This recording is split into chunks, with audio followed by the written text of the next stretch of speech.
Here's my research discovery project on Mondrian's style progression. In his beginnings as a painter, he was really inspired by the Dutch realism painters with soft brush work and naturalistic color. Here's another example of one of those early paintings of his. This is one of my favorites, even though he's not known for this. This is a watercolor pastel, and I just find this painting gorgeous and abstracted and simple. I love it.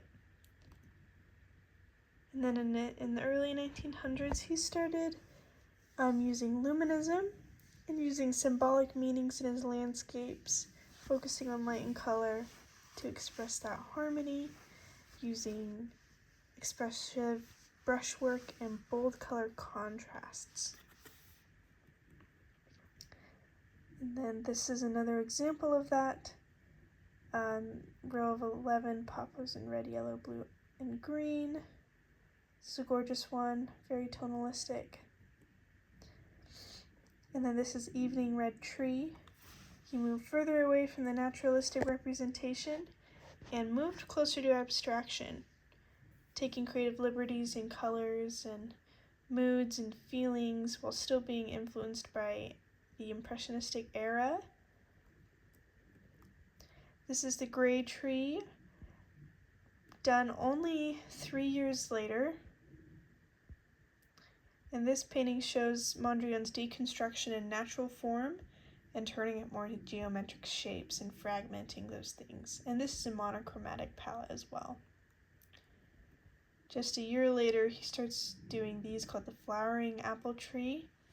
This reminds me more of a cubist composition with compressed and desaturated color palettes, and this was inspired by his time in Paris.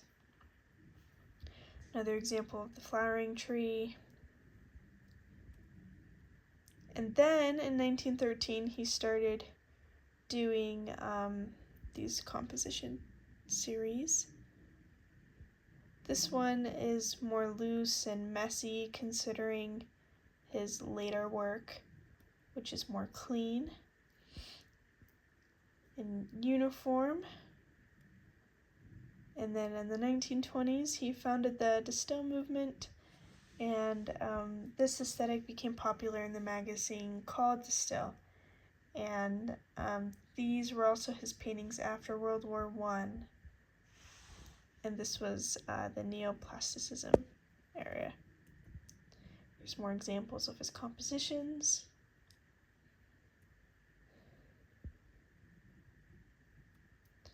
And then around World War II, he fled to New York, and he started to rethink his work and be inspired by it, and was influenced by the New York scene and jazz as well, which is very seen in this painting. This is very fun painting with movement, although while still sticking to his compositional roots.